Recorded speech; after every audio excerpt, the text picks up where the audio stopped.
할렐루야. 네, 오늘은 2학년 이하영 청년이 나와서 우리가 지켜야 할 것에 관하여 이정훈 교수님의 그 강의를 이렇게 필두로 해서 발표를 할 것인데요. 여러분, 그 유명한 동화라든지 아니면은 법, 이런 시스템 이런 거 다 어디서 발췌한지 아십니까? 또 유명한 영화 이런 거 성경에서 많이 그 모티브를 따왔는데요. 과학적으로도 정말 성경은 과학이 늦게 발견한 거지, 정말 성경 안에는 무궁무진한 과학의 세계도 들어가 있고, 그리고 또 문화적으로도 또 인문학적으로도 정말 최고죠. 인문학적으로는 어쨌든. 그래서 그 법치에 관하여 아마 얘기를 할 모양입니다. 우리 한번 다 들으시고 은혜 받으시기를 바랍니다. 할렐루야.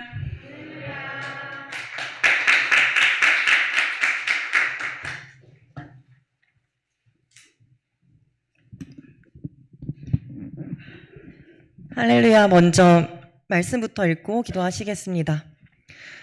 시편 119편 45절에서 46절 말씀인데요. PPT에 띄워져 있으니까 함께 합독하시겠습니다.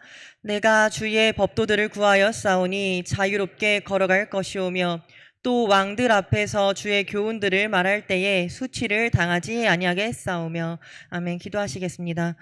하나님 아버지, 너무나도 두렵고 떨리는 마음으로 이 자리에 섰습니다. 주님, 저는 지혜도 없고 말도 졸하고 아는 것도 없고, 주님, 저에게는 아무것도 좋은 것이 없습니다. 그러나 하나님의 지혜를 구하며 순종하는 마음으로 섰사오니 저의 모습은 십자가에 가리워 주시고 주님 홀로 영광 받아 주시옵소서. 아버지, 이 시간에 우리가 무엇을 지켜야 하는가, 우리가 왜 지켜야 하는가에 대하여 나누려고 합니다. 잘 알고 또한 아버지 하나님께서 주시는 지혜 가운데에 올바르게 선택할 수 있도록, 또한 올바른 삶을 살 수 있도록 인도하여 주시옵소서. 예수님의 이름으로 기도드립니다. 아멘. 우리가 지켜야 할 게 뭘까요? 말씀도 있을 것이고, 또 뭘 지켜야 될까요? 예배도 지켜야 될 것이고, 또 약속도 지켜야 될 것이고, 여러 가지를 지켜야 될 텐데 정답이 나오지 않았어요. 그래서 사진을 보여드릴게요. 여기는 미국과 멕시코의 국경지대입니다. 미국 애리조나 주와 멕시코 사이에 있는 국경지대고, 이 지역의 이름은 노갈레스라고 해요. 그러니까 저 국경 담장을 기준으로 오른쪽 위는 미국이고 왼쪽 아래는 멕시코예요. 한쪽은 엄청난 부촌이고 한쪽은 아무것도 없는 허허벌판이죠. 이 차이가 왜 생겼을까요? 두 번째, 이 사진은 많이 보셨을 거예요. 저 불빛이 가리키는 경계선, 휴전선인데요. 저 휴전선을 기준으로 한쪽은 남한이고 위쪽은 북한입니다. 이 차이는 왜 생겼을까요? 중국 교회의 십자가가 철거되는 모습입니다. 우리는 이곳에서 이렇게 자유롭게 예배드리고 기도하고 찬양하면서 율동하고 신앙의 자유를 지킬 수 있지만, 중국이나 북한이나 신앙의 자유가 없는 국가들에서는 예배를 드릴 수도 없고, 교회도 그나마 명목상으로, 저기 명목상으로 있던 교회예요. 보여주기 식으로. 근데 그 교회의 십자가도 철거되는 모습이 보여집니다. 반면에 대한민국 서울의 밤하늘인데요. 이곳저곳을 보면 십자가 네온 사인이 많이 보이죠. 이 차이는 어디서 비롯되었을까요? 우리가 지켜야 할 게 뭘까요? 법, 나라. 맞아요. 대한민국입니다. 이정훈 교수님께서는 대한민국을 지키는 게 뭐냐? 대한민국 헌법을 지키는 것이다 라고 말씀하세요. 왜냐하면 우리나라와 같은 근대 국가들은 헌법에 의해서 통치되고 법에 의해서 통치되는 법치 국가인데, 그 모든 법들의 최고 상위법이 헌법이기 때문입니다. 그렇다면 대한민국 헌법은 무엇을 기반으로 만들어졌을까요? 목사님께서 이미 답을 말씀하셨습니다. 네, 선조들의 기도와 재헌국회에서의 기도 많이 알고 계시죠? 이 나라는 말씀 위에 세워졌고 기도로 세워졌고 하나님의 말씀을 근간으로 만들어진 나라입니다. 그래서 우리나라의 법 체계도, 그리고 우리나라 법 조문이 담고 있는 내용들도 다 성경에 기반하고 있어요. 미국 수정헌법에는 딱 세 가지 가치가 나온다고 합니다. 우리나라도 마찬가지인데요. 그게 천부인권입니다. 하나님께서 우리에게 날 때부터 주신 세 가지 권리예요. 첫 번째가 생명, 두 번째가 자유인데 특별히 표현의 자유이고 세 번째가 행복 추구권입니다. 이 세 가지는 하나님께서 날 때부터 우리에게 주신 것이기 때문에 국가는 이 개인의 권리를 지키기 위해서 존재하고 그 나라의 법이 이 권리를 지키지 못하면 그 국가는 잘못된 국가라고 할 수 있습니다. 아까 잠깐 지나갔던 사진. 이 아브라함 카이퍼라는 박사님, 이정훈 교수님께서 참 많이 언급하시는데요. 만물을 통치하시는 그리스도께서 인류가 존재하는 모든 삶의 영역 중에 자신의 것이 아니라고 말씀하시는 영역은 단 한 평도 없다. 이 주권 국가, 이 대한민국도, 미국도, 이 땅의 어떤 국가들도, 그리고 나도, 우리 교회도 어떤 영역에서도 예수님의 통치가 실현되어야 한다는 것이고, 특별히 이 국가에서는 법으로서 그 통치가 실현되어야 한다는 것입니다. 그걸 지키는 방법이 이 세 가지를 지키는 것이 그 법을 지키는 것이고 하나님의 말씀을 지키는 것이고 예수님의 영역 주권이 실현되는 방법이라고 할 수 있고 그리고 하나님의 도덕법이라는 것이 있어요. 우리 법이 많죠. 형법도 있고 민법도 있고 헌법도 있고 소송법도 있고 여러 가지 법이 있는데 성경에는 세 가지 법이 나온다고 합니다. 세 가지 법이 의식법, 재판법, 도덕법이에요. 의식법은 예배를 드리는 법률입니다. 그래서 제사장이 어떻게 소를 잡아서 각을 뜨고 어떻게 태워라, 번제를 드릴 때는 어떻게 해라, 그런 법률들이고, 하나가 재판법인데 동성애를 한 사람은 죽여라, 그리고 간음을 한 사람은 돌로 쳐서 죽여라 라는 것들이 재판법이라고 할 수 있고, 이 두 가지 법은 시대가 바뀜에 따라서 바뀌어요.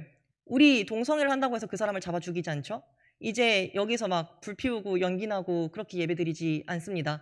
하지만 단 한 가지 바뀌지 않는 법, 그리고 우리가 결코 지키지 못해서는 안 되는 것, 우리가 무조건 수호해야 하는 것이 바로 하나님의 도덕법이라고 할 수 있습니다. 그게 바로 하나님의 성경이고 말씀에 근간하지 않은 법률들은 우리가 싸워서 이겨야 하고 지켜야 한다는 게 이정훈 교수님께서 하신 말씀이에요. 그런데 대선을 앞두고 여러 가지 이제 정책들도 나오고 여러 소속 정당의 후보들이 이제 발언도 하고 그들의 정치적 성향이 어떤지도 얘기하고 이제 표몰이를 하려고 이런저런 네거티브 작전도 쓰고 하고 있잖아요.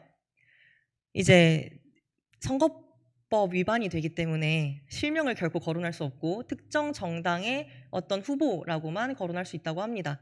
그래서 사실 저기 정치인 A씨라고 되어 있는 게 이제 어떤 특정 후보의 이름이에요. 근데 이제 저걸 가렸고, 제가 얘기하고 싶은 건 이 어떤 특정 정당 소속의 정치인들이 얘기하는 법률이 우리가 지켜야 하는 도덕법을 결코 지킬 수 없는 국가로 만들고 있다라는 것입니다. 그 후보가 당선이 되었을 경우에 우리가 우리의 신앙의 자유, 아까 얘기했던 표현의 자유를 지키지 못할 위험성이 충분히 있다라는 말씀을 드리고자 해요. 이거는 이제 2021년도 말에 나온 기사인데요. 차별금지법에 대해서는 다들 들어보셨을 거예요. 이 차별금지법은 아까 말씀드렸던 천부인권의 세 가지 중에 표현의 자유를 억압하는 법이라고 할 수가 있겠습니다. 다들 목사님께서도 많이 설명하셨고 이제 왜 이것이 안 되는지, 그다음에 이 법이 통과가 되었을 때 어떤 위험성이 있을지에 대해서도 말씀을 하셨는데, 하나는 이제 결론적으로는 그거죠. 우리가 신앙의 자유를 지켜서 포교할 자유를 뺏는 법, 차별금지법이라고 하지만 역으로 우리 기독교인들의 신앙의 자유를 차별하고 기독교인들을 차별하는 법이라는 것을 여러분도 다 많이 알고 계실 거예요. 근데 특정 정당 소속 정치인 A씨는 이제 대선 레이스가 본격적으로 시작되기 이전부터 차별금지법은 우리가 마땅히 해야 될 일이고 성적 지향은 타고나는 것이다 라고 얘기를 공식적으로 한 바 있습니다. 사실 이 후보뿐만이 아니라 BC, CC, DC도 이제 차별금지법을 통과시켜야 하고 다만 사회적 합의가 필요할 뿐이다 라고만 얘기해요. 이제 성적 지향에 대해서도 성적 지향이 타고나는 것이다. 남자를 좋아하고 여자를 좋아하고 나는 에이섹슈얼이라서 아무도 좋아하지 않고 나는 어떤 성적인 그런 섹슈얼한 관계는 맺고 싶지 않고 정신적으로만 사랑하고 싶고 이 모든 것들이 타고나는 것이다 라고 얘기를 하고 있는데 우리는 이미 정답을 알고 있어요. 그것이 성경에 나와 있기 때문입니다. 하나님께서는 성경에 뭐라고 말씀하셨죠? 남자와 여자가 부모를 떠나서 결혼을 하고 한 몸을 이룬다고 말씀하셨고 순리대로 쓸 것을 바꾸어서 여자들이 영리로 쓰고 남자들도 그렇게 한다고 로마서 말씀에 말씀하셨습니다. 그것이 하나님을 마음에 두기 싫어하기 때문이라고 하셨어요. 성적 지향은 하나님께서 주신 것이 아니라 우리가 각종 미디어와 각종 세상의 여러 가지 미혹들 가운데에서 만들어지는 것입니다. 그런데 이 성적 지향은 타고나는 것이라고 얘기하는 게 옳은 것이고 이게 틀렸다고 말하면 제재를 가하겠다라는 법률을 이 정치인은 아마 당선이 됐을 때는 통과를 시키려고 노력을 하겠죠. 잘 안 보이는데 확대 한번 해주시겠습니까?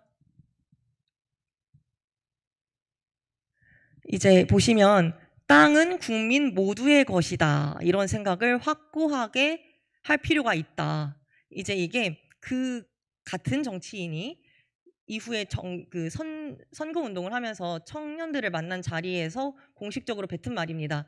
이 발언을 근간으로 해서 부동산 정책이 이미 세워져 있고요. 근데 아까 말씀드렸던 첨부 인권 중에 하나가 행복 추구권이라는 것이 있었어요. 근데 이정훈 교수님께서 말씀하시기를 행복 추구권은 사유재산권과 밀접한 연관이 되어 있다라고 말씀을 하세요. 왜냐하면 내가 빵을 먹고 싶을 때 사 먹어야 행복하죠. 그리고 내가 일한 만큼 소득을 얻어야 행복할 수 있습니다. 물론 뭐 일한 만큼 벌지 못한다고 해서 무조건 불행해 이건 아니겠지만 결코 내가 노동한 가치를 확실하게 받았을 때에 우리가 행복을 누릴 수 있고 그리고 뭐 내가 돈을 열심히 벌어서 집을 샀어요. 근데 나라에서 갑자기 이제 투기를 위한 부동산은 다 손실을 나게 해야 사람들이 필요한 부동산만 삼으로 세금을 뭐 부동산 한 채에 아주 높게 매기겠다. 30% 40% 이상 매기겠다라고 하면 행복합니까? 아니죠. 그리고 하나님께서는 성경에 말씀하셨습니다. 우리가 땅의 소산을 먹을 것이다. 노동한 만큼 땅이 소산을 낼 것이고 먹을 것이다. 우리가 열심히 일하는 이유도 결국에는 여러 가지 뭐 이유들이 있겠지만 하나는 우리의 생계를 유지하기 위한 것이고 열심히 일하고 그 가치를 받음으로써 우리의 존재 가치를 증명하는 것도 있을 수가 있겠죠. 그런데 이제 그 정신에 완벽하게 위배되는 발언이라고 할 수 있습니다. 땅을 공공재라고 한다. 땅을 공공재로 쓰는 나라가 있죠. 휴전선 위에. 그 나라 국민들이 어떻게 살고 있는지를 생각해 보시면 아마 이게 과연 옳은 것인가? 우리가 행복을 추구할 수 있는 방향인가에 대해서 충분히 답이 되실 것 같아요. 다음으로 말씀드리고 싶은 것은 사실 이걸 말씀을 드리고 싶어요. 이 특정 정당 소속 정치인 A씨가 A씨 혼자 단독으로 이런 정책을 펼칠 수도 있겠죠. 뭐 정당의 어떤 이해관계와는 상반되게 정책을 펼칠 수도 있고 아니면은 뭐 정당에서 내놓은 정치인이어서 그런데 영향력이 가장 큰 인물이어서 어쩔 수 없이 대선 후보로 만들고 그 사람의 말을 정당에서 받아들이는 경우도 있을 수 있겠죠. 근데 제가 말씀드리고 싶은 것은 이 A씨의 소속 정당 자체가 이미 우리나라 헌법에 위배되는 윤리 강령을 가지고 있다는 겁니다. 보시면 촛불민주주의 혁명은 시민의 일상적 참여를 보장하는 참여민주주의와 시민중심의 정당 의회 정치를 요구하고 있다. 이 촛불민주주의 혁명이 2015년, 16년도에 있었던 박근혜 대통령 퇴진 그 시위고요. 그다음에 일상적 참여를 보장하는 참여민주주의와 시민중심의 정당 의회 정치 이게 무슨 말이냐면 위원회 정치를 하겠다는 거거든요. 근데 이 위원회 정치를 열심히 하는 곳이 있습니다. 여기 조선노동당 중앙위원회 제8기 4차 전원회의 공산주의 국가에서 이 위원회 정치를 해요. 여러 가지 위원회를 만들어요. 어떤 정치인이나 전문가를 초빙해서 정책을 결정하는 게 아니라 그냥 뭐 나는 원전에 대해서 좀 얘기를 하고 싶어. 그러면 원전위원회를 만들고 나는 좀 깨끗한 물을 마실 수 있는 방법을 생각하는 위원회를 만들고 싶어. 그럼 그런 위원회 만들고 그다음에 뭐 환경운동위원회 만들고 싶어. 그럼 위원회 만들고 그다음에 뭐 여러 가지 있을 수 있는데 나는 부동산 정책에 대해서 얘기를 하고 싶어. 그럼 부동산 위원회 만들고 그런데 뭐 위원회를 만들 수도 있겠죠. 위원회를 만들어서 얘기를 뭐 하는 거는 개인의 자유니까 그렇다고 할 수도 있을 거예요. 그런데 이제 문제는 그게 실질적인 정책에 반영이 된다는 겁니다. 이를테면 지금 유민이가 제 앞에 앉아 있는데 유민이가 원자력 발전위원회에 들어가요. 원자력 발전위원회에 들어가서 어떤 정책을 내요. 그리고 그 정책이 국가 정책으로 채택이 돼요. 과연 그 정책이 우리가 원자력 발전에 대해서 올바르게 이해한 정책이라고 100% 확신할 수 있을까요? 절대 아닙니다. 이 위원회 정치가 뭐냐면 쌀집 아저씨가 원전에 대해서 얘기하고 뭐 옷집 아가씨는 부동산 대책에 대해서 얘기하고 대북 정책에 대해서는 뭐 제가 가가지고 얘기를 한다던가 그렇게 해서 위원회 정치를 하겠다는 거예요. 이게 참여 민주주의라는 것이고 시민단체의 참여를 독려하겠다라는 의미인데 이제 김다성 회장님께서 그런 말씀을 해주시더라고요. 이 북한 이 조선노동당 중앙위원회에서 여기도 위원회 정치를 하는데 여기 이제 모든 사람의 의견을 다 받아들이겠다는 게 위원회 정치거든요. 이 위원회 정치를 하는데 이 위원회에서 결정된 정책이 과연 모든 사람의 의견을 반영한 정책일까요?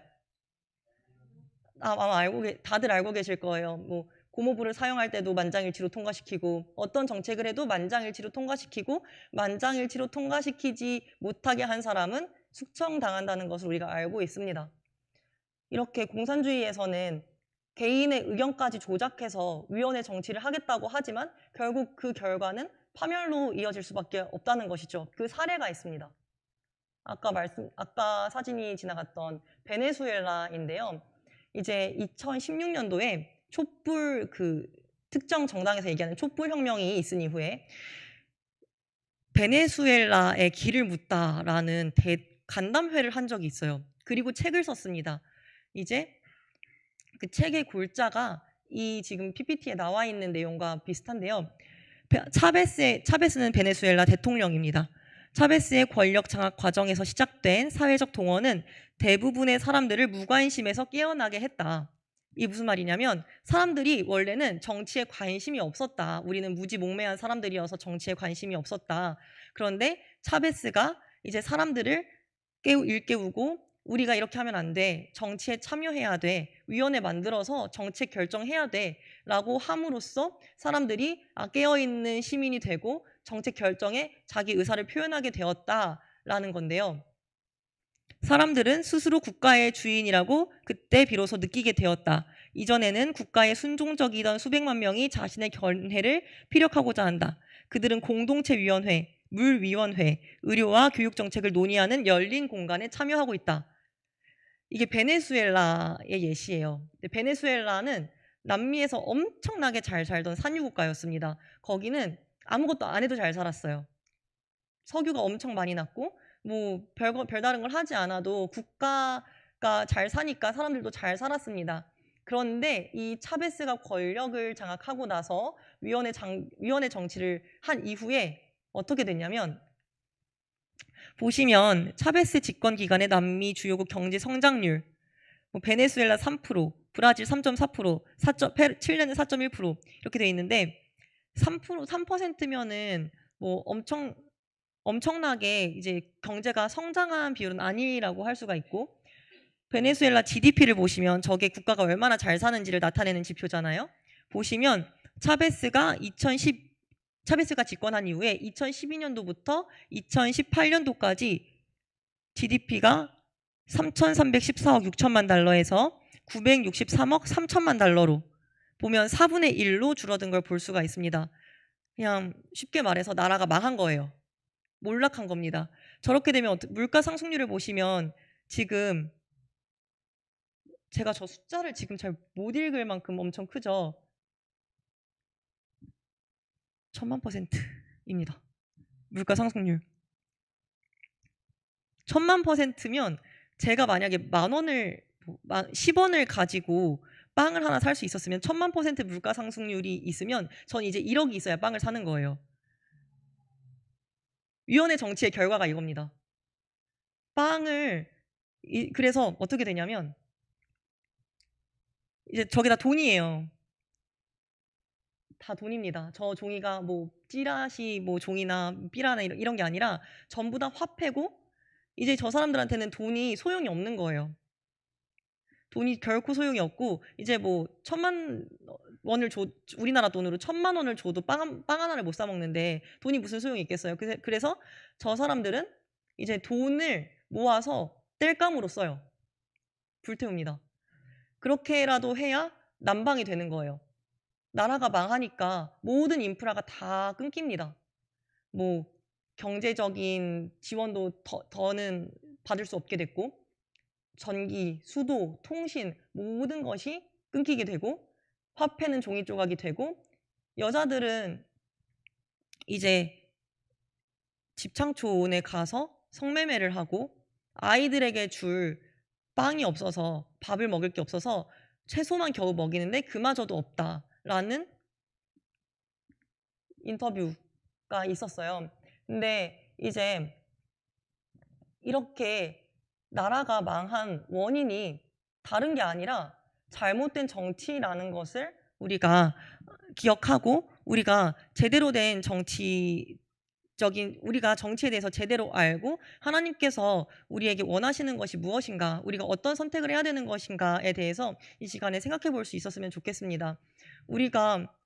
제가 여기서 우리가 보수주의자가 되어야 합니다. 진보주의자가 되어야 합니다. 우리가 A정당을 지지해야 됩니다. B정당을 지지해야 됩니다. 라고 말하고 싶지 않습니다. 다만 우리는 이정훈 교수님께서도 그렇게 말씀하세요. 우리가 A정당을 지지하고 B정당을 지지하고 C정당을 지지하고 그 정당의 지지자가 되는 게 중요한 게 아니라 우리가 지금 신앙하고 있는 이 신앙의 자유, 우리가 예배드리고 하나님 앞에 양심을 지켜서 생활하고 하나님의 도덕법을 우리의 삶에 실현시켜서 생활할 수 있게 하는 국가를 지킬 수 있는 선택을 해야 된다라고 말씀을 하세요.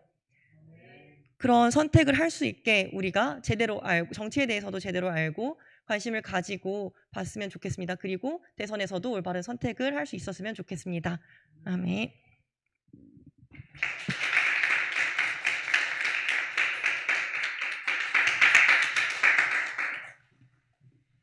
네, 그 특정 정당 거론하지 않고 누구 그 대선 주자 말씀드리지 않아도 아시겠죠?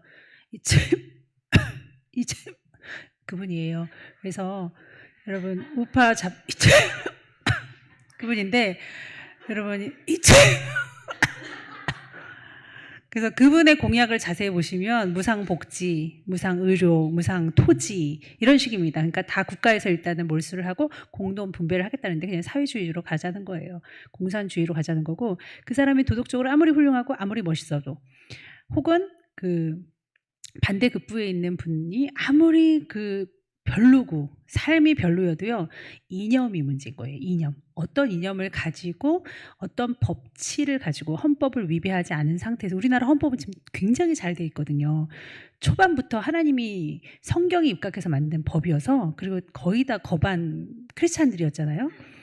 그렇기 때문에 이런 위원회 굉장히 우리나라 많이 만들어지고 있거든요. 위원회 정말 위험합니다. 그래서 원전 같은 경우도 우리나라에서 정말 잘하고 있는 거고 수출을 하고 이렇게까지 했는데 그 위원회들을 설치하는 바람에 전문가들의 의견을 따라야 되거든요. 사실 교회는 교회법을 잘 아는 제사장들, 목사들이 해야 되는데 그냥 어떤 일반 사람들이 이렇게 오고 그러면 그분들이 예배를 집도하고 그러면 이제 깨지는 것처럼 모든 법이 깨지는 것처럼 우리가 개뿔을 알지도 못하는데 어디 가서 영어를 가르친다. 저 같은 사람이 막 이래도 안 되는 거예요. 전문가들이 가야 되거든요. 그래서 그런 전문가들이 활동하는 그런 나라가 법치예요. 법치. 그게 다 헌법으로 보장돼 있는데 그거를 깨려고 하는 진보가 바로 이제 그 이념이 위험한 거예요. 그런 유토피아를 건설하려고 하는 것이 사탄주의고요. 그것이 마지막 때 적그리스도 사회로 가는 그러한 초석이 될 수 있는데 전부 다 그렇게 갈 것입니다. 그래서 강력한 중앙 집권력을 가진 집권자가 적그리스도로 추앙받을 거예요. 그리로 가고 있는데 이 나라는 조금 주춤해야죠. 이 나라에 한 번 더 기회를 주셔야죠, 하나님이. 그래서 정말 민주주의로서 우리 교회들이 먼저 깨어나야 되고, 사실은 정치를 많이 참여를 안 할 수밖에 없는 그런 때가 좋은 때예요. 너무 잘 살아서, 너무 편안해서, 너무 종교 생활도 편안하게 하고 그저 잘 흘러가서 중산층이 많은 나라가 되는 그때야말로 정치 뭐 어떻게 하는지 대통령이 누구지? 이게 좋아요. 근데 저 같은 무지랭이까지 정치를 막 신경 써야 되고 기도해야 될 정도라면 이 나라가 위험하다는 거예요, 지금. 기도하십시다, 우리. 기도하겠습니다. 하나님 아버지, 우리가 이제 법에 대하여서도 이 나라가 어떻게 흘러가고 있는지도 또 관심을 두는 것, 어린 학생조차도 나라를 염려하며 울며 기도하는 것. 그래서 이제 앞으로 있을 큰 잔치, 이 나라의 대표자를 뽑는 이 귀한 날을 다시금 아버지, 이 나라의 아버지 경제적으로나 정치적으로나 그리고 하나님 도덕적으로나 종교적으로 다시 하나님께서 기회를 주실 그날을 우리가 기대하며 모두 기도하며 아버지 앞에 맡겨야겠습니다. 나라의 운명을 하나님께 올려드리는 우리 교회, 이 민족, 아버지 모든 사람들 되게 하여 주시옵소서. 예수님의 이름으로 기도하옵나이다. 아멘.